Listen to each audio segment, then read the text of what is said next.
Hello there and welcome. This is Mikhail or Michael speaking, and as always before this video starts, I want to use this opportunity to say thank you all who decided to support me financially, be it through Patreon, PayPal or Super Thanks. Your help is much appreciated, so thank you friends and have a blessed day. Now today's video I will start with Avdeevka, and unfortunately due to the fact that I was sick for the last 5 days, I was unable to cover the final days of this battle. As you can see, at this point in time, Russian forces are officially controlling 100% of this town. This was acknowledged both by pro-Russian and pro-Ukrainian sources. For example, here on Deep State map, this was the situation of yesterday. As you can see, some portions of the coke plant and the 9th quarter is still under Ukrainian control, and this is the situation of today, with those two important strongholds taken by the Russians. Now, it is obvious that those were the last positions that Ukrainians held within the city to ensure evacuation of troops as safe and as quick as possible, but of course it shouldn't come as a surprise that the order of full retreat came a bit late.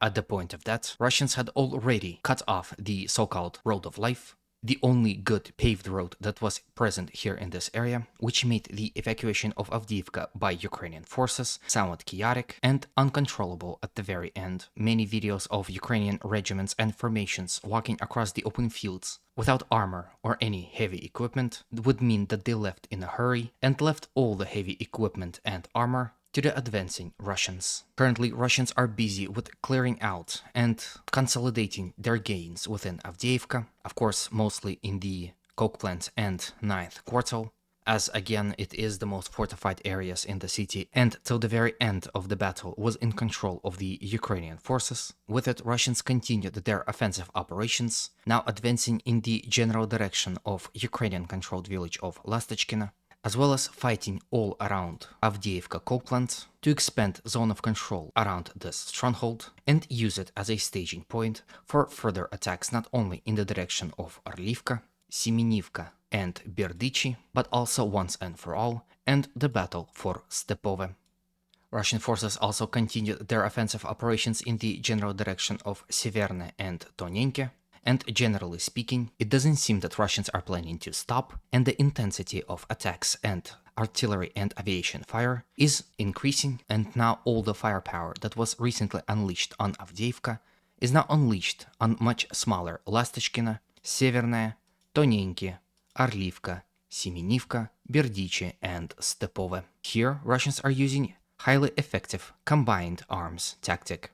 Now, with the fall of this city, an important comparison must be drawn. One between Avdeevka and Bakhmut. If you remember, right after Bakhmut fell, for some time Russians lost the ability to attack and were subjugated to constant Ukrainian assaults to its flanks, to the north as well as to the south, and as a result of that, Russians lost important positions in Klishchiivka and Andriivka.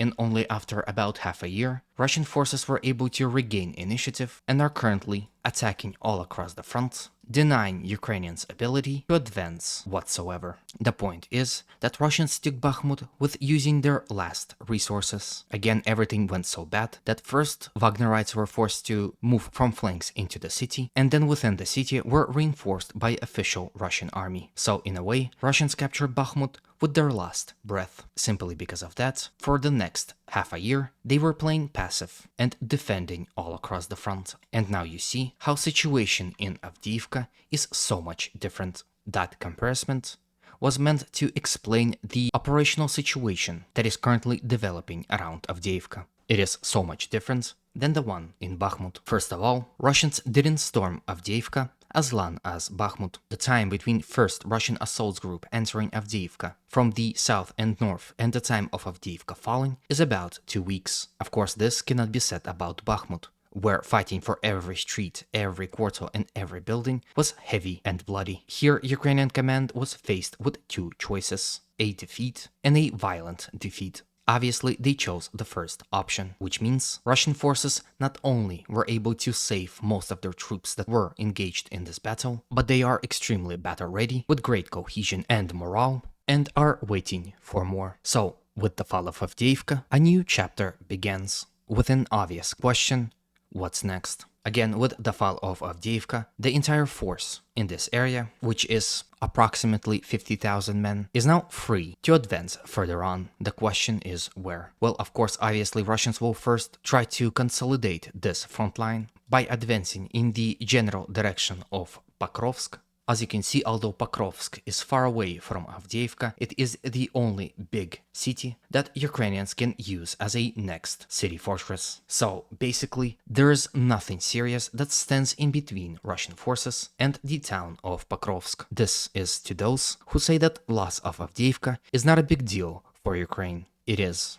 Without Avdeevka, Ukrainians lost significantly fortified city that fixed thousands upon thousands of Russian troops that are now free to attack elsewhere. Then of course Russians can relocate some of their troops near Donetsk and attack across the wider front in the general direction of pretty big Krasnogorovka in support of Russian attacks near Marinka in the general direction of Krokhove, which Ukrainians are too using as a fortress and a logistical hub, and generally increase the buffer zone around Donetsk, saving it from the continuous bombardments from the Ukrainian army.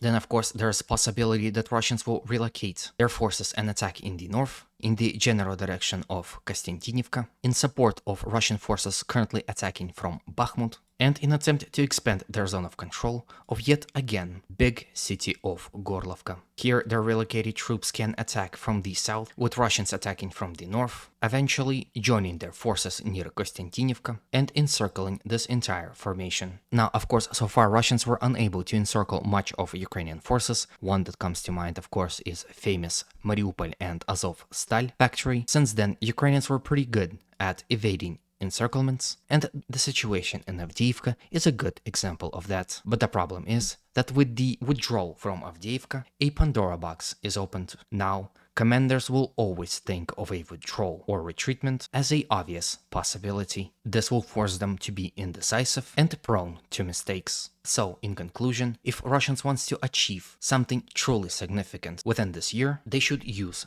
the fall of Avdeevka as a start of a much bigger, larger scale operations, which it seems Russians are currently capable to do. In any way, at this point, not only do I want to know your opinion on this whole situation, but I would also like to ask you to consider supporting this video with a like, comment, and of course a subscription. Those actions are important for the growth of this channel, as well as for my own mental health, so I would be very thankful if you can do that for me.